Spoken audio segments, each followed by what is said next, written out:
संसार में हर स्थान पर ये व्यापार व्याप्त होता है। कुछ पाने के लिए कुछ देना होता है, लाभ पाने के लिए निवेश करना होता है।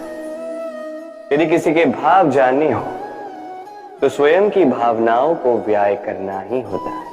अब देखिए, किसी का वास्तविक आचरण जानना हो तो उसे स्वतंत्रता दे दो। यदि किसी के मन की शुद्धता जाननी हो तो उसे ऋण दे दो। यदि किसी के गुण जानने हो तो उसके साथ भोजन करने का समय दे दो। यदि किसी का धैर्य जानना हो तो उसे उसके प्रिय कार्य करने से मना करके देखो। यदि किसी की अच्छाई जाननी है तो उससे सलाह ले लो। हर भाव के बदले कोई भाव देना ही होगा, किंतु संसार में एकमात्र ऐसा एक भाव है जिसे देखने के लिए, जिसे पाने के लिए बदले में आपको वही भाव देना होगा, और ये भाव है प्रेम। यदि किसी का प्रेम देखना है तो उसे निस्वार्थ प्रेम दीजिए। यदि किसी से प्रेम पाना है तो उसे निस्वार्थ पारिशुद्ध प्रेम दीजिए। राधे राधे। बाबा के एक मित्र थे, बड़े दुखी थे, बड़ी विपदा में थे। क्या करें, व्यापार ठीक से नहीं चल रहा था, घर में शांति नहीं थी, हर स्थान पे हानि हो रही। तो वो एक ज्योतिषी से उन्होंने कहा कि आपका जो घर है ये आपके लिए अशुभ है, इस घर को ही बदल दीजिए। तो उन्होंने घर बदला, फिर भी समस्या का कोई निदान नहीं। फिर किसी ज्ञानी ने उनसे कहा कि आपके जो वस्त्र है, इनका जो रंग है, ये आपके लिए हानि आकर्षित कर रहे हैं, इन वस्त्रों को जो है बदल दीजिए। तो उन्होंने वस्त्र बदल दिए, फिर भी कोई परिणाम नहीं। फिर किसी ज्ञानी से उन्होंने उनसे कहा कि आपके आसपास के जो लोग हैं ये नहीं चाहते कि आप सफल हो, ये आपके लिए हानि चाहते हैं, इनसे संबंध तोड़ दें।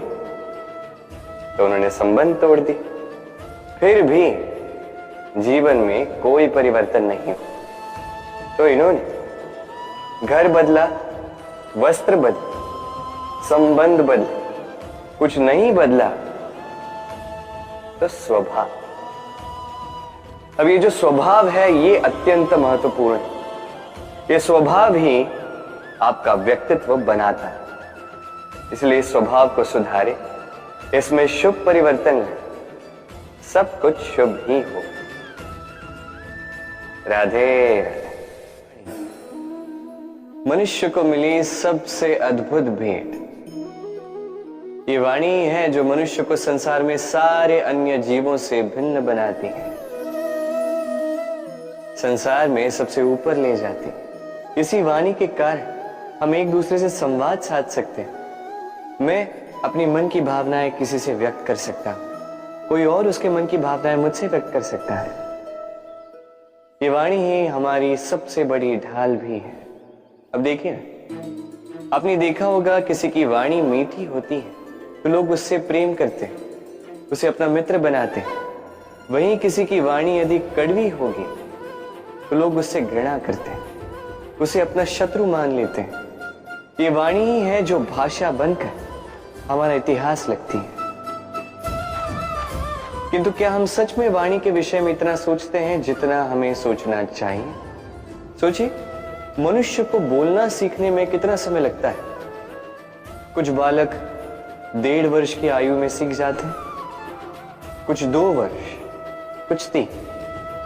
अब मनुष्य 1.5 वर्ष की आयु में बोलना सीख तो जाता है, पर क्या बोलना है ये जीवन भर सीख नहीं पाता।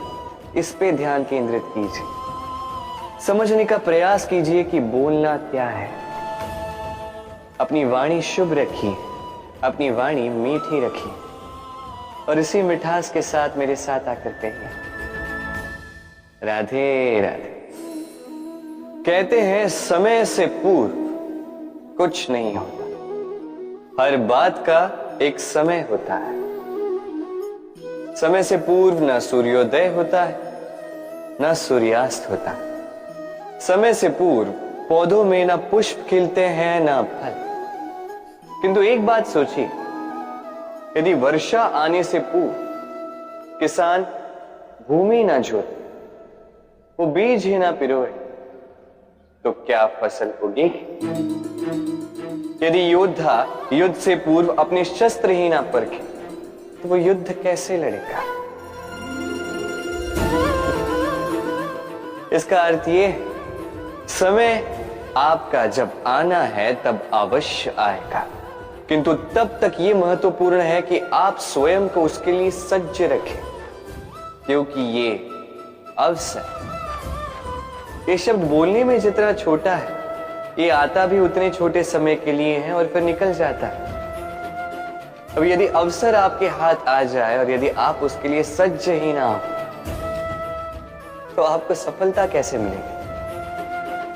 तो आप उचित समय की प्रतीक्षा कीजिए, उस अवसर की प्रतीक्षा कीजिए, किंतु तब तक निरंतर प्रयासों से स्वयं को और सक्षम बनाते रहिए, क्योंकि सफलता आपकी प्रतीक्षा कर रही है।